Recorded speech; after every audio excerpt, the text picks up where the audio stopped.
Hi, today we're trekking Moyes Hill. It's a 2 hours forest trek.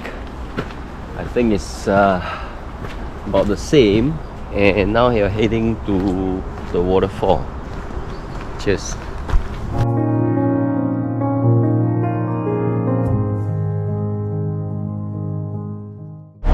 Yep, I just reached a auto repair shop.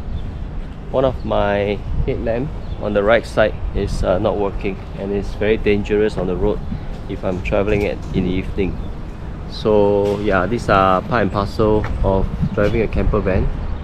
You always have to ensure that everything is in good condition. If not, then it could be a road hazard, right?